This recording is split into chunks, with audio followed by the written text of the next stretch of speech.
What's going on, guys, and welcome back to the channel. If we're just meeting, my name is Garrett. I'm a seven-figure Amazon seller showing you guys how you can make a living off Amazon as well. In today's video, I'm walking you guys through our step-by-step process of how we do our in-depth, our detailed product level analysis on whether to buy a product or not, and how we kind of walk through that process with our team. So that's what's to come for today's video. Stick around and enjoy. So how I personally start an in-depth product analysis is always with the velocity. And the main reason for that is, whether we're talking about online arbitrage or wholesale, a lot of times the price is variable. Whether we can potentially look for a deeper discount or go for a discounted gift card or something like that, right? If the product is close enough, there's typically something we can do to adjust that price just a tad and get it over the edge of our profitability indicator. However, velocity is a lot more challenging and difficult to alter, right? If a product is ranked 200,000, there's nothing we're going to do to boost the sales a couple thousand or a couple hundred, whatever the case may be, right? So we're going to lead our qualification on the product level always with velocity, because that's the factor that we can't change. Right? If I'm looking at a product and it's, it just doesn't move, well, this is likely the end of the story over or given that specific product, right? And so we're going to look at two separate examples, and we're going to just walk through step by step how we go through that analysis. And starting with this pair of shoes, reason why I picked this one out is because it has different variations. Now, we've said it before, just to reiterate, anytime there's different variations, whether it be different sizes of something in the grocery catalog, or different colors of beauty, or different sizes or colors in clothing or shoe and apparel. Anytime you see variations over here, this sales rank and this estimated sales volume doesn't necessarily tell us much, right? Because these are both going to be cumulative numbers. All of the sales that are going to each and every one of these sizes and colors is contributing to this sales rank, which then contributes to this estimated sales. So anytime you see different variations of something, right, whatever category it is, we have to take this with a grain of salt, because this is going to be a cumulative number. So the first step in this process is really to identify the amount of sales in question that are on the table given a specific ASIN. Now, if we differentiate, you see there's no variations here, and so in this case, about 200-300 sales are going to this listing as a whole, where in this case, obviously the 3,000 are going to this entire listing. And so the way we differentiate is we're going to scroll down here in the variations tab and really get an idea in terms of which sizes and colors are moving. However, it doesn't necessarily stop there, because if you see this new offer count, different sizes and colors and variations have different competition, right? And so granted, the 9.5 here, the 10, all have the highest amount of reviews and ratings, which we are correlating to relative velocity given that specific SKU.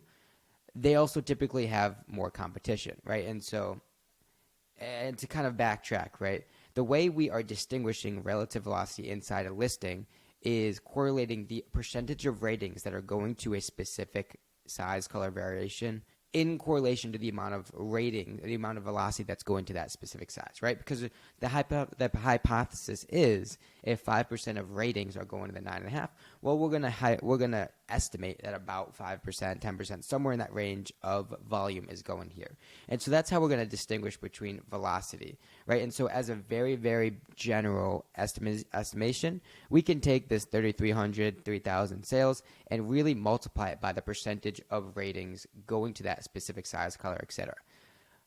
Now, I'm not going to get too concerned whether it's 5% or 4% or 3%, something like that, right? They're all relatively the same.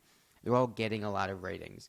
And so I'm not really going to get worked up over, this variation has 200 ratings, this one has 340. What I'm really looking for, and I really want to distinguish between, are these sizes that have significantly less ratings and reviews, right? This size 8 black on black is getting only 8 ratings. Well, that's quite different. Hey, quick commercial break. I appreciate you guys supporting and following the channel. If you are enjoying this particular video, which I'm assuming you are if you're still watching it to this point, make sure you subscribe to the channel, scroll down, hit that subscribe button. Helps me out, helps the channel out. Let's get back to the content. A size and color that's getting 300. So we want to be mindful of big skewing factors, and that's what we're looking at here. Not to necessarily get very micro analytic in terms of 340 ratings compared to 240. I want to look for the very big skewing factors. And so anytime we have a specific variation, a specific size in question, that's the first step, is take our overall estimated sales go into the listing and just kind of divide and multiply it by the percentage, right? And so in this case, we have 5% go into this 9.5 black on white. And so we can correlate that to about, 150, 200 sales going to that specific size. It's probably going to be more than that. I always usually underestimate rather than overestimate just to be safe and make sure we don't overbuy. But from there, right, we know 150, about 200 sales are going to this 9.5. Well, I also want to divide it across the offers available on that table, right? So if we click into this specific variation, we already kind of have a sense of the total amount of sales going to this size. Now I want to see the competition, right? And so we're only going to be focused on the competitive prices, right? And so we see the buy box is the lowest FBA offer is 139. I'm really going to consider the top like 10 or 15 offers, probably break off here as competitive, right? If we can be competitive at 140, well, I'm not concerned about offers that are 179, 196, 168. Those aren't really concerning me because they're not competitive. They're not close to our pricing.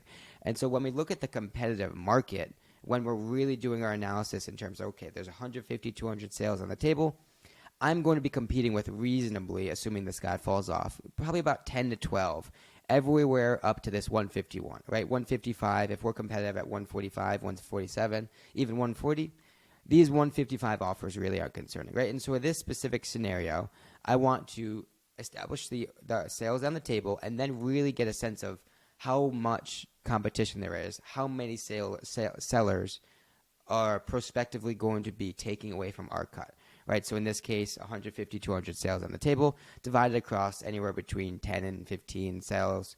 And so maybe, 5 to 10 sales per month on this specific variation. Now the next piece, right, continuing the theme of looking for big skewing factors, we always want to get a sense of the buy box rotation. The reason why is we want to see if there's a big seller, a dominant seller that are going to be skewing our sample, right? So in a different example, if there's 1,000 sales on the table for a specific product, that's great, right? There's no variations, just 1,000 clean cut, estimated 1,000 sales going to a specific product. Now, if one seller has proven over the course of 90, 180, 90, and 30 days that they are gaining 70% of the buy box or 80% of the buy box, well, that's a significant sample, right? And so that means there's no longer 1,000 sales on the table.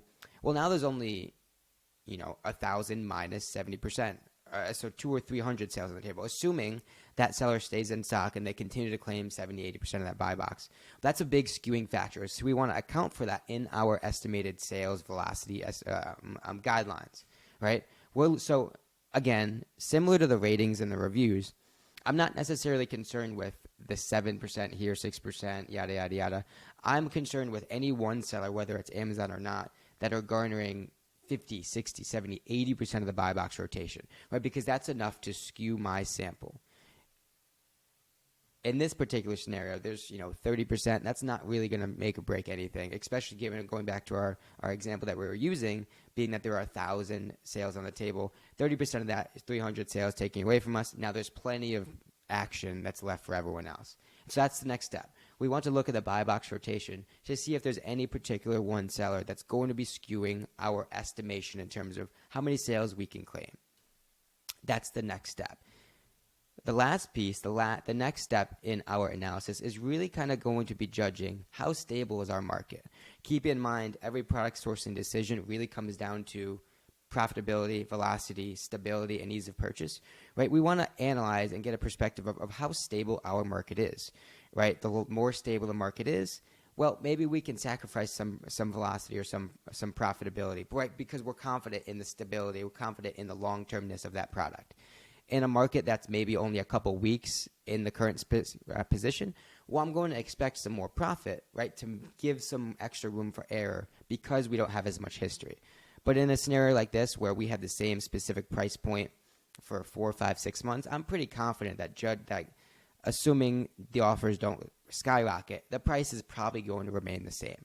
And so we use this kind of stability, we use this history of the keeper to really impose our price points, right? We're going to be looking at price where the majority of the buy box activity is, all right? And so in this case, if we track back 4 to 6 months, all the price activity is really centered around that, call it 140, 150 range, right? That's where the majority of the action is. That's where the most of the pricing real estate happens. And so it serves us then to be focused on that specific threshold in terms of our price point, also in terms of our buy cost. So we use the history and kind of use the stability, use the history of the Keepa graph to then establish a given buy cost, right? So we know we're going to be buying between, or we know we're going to have to be selling between 140 and 150.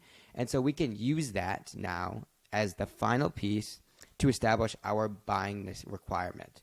Right, so a minimum, we're going to be selling at 140. Oh, geez, I can't type. Now we've established our price point, right? About 88 is going to be our profitability. And usually in this example, shoes, we would expect a little bit more because of returns and stuff.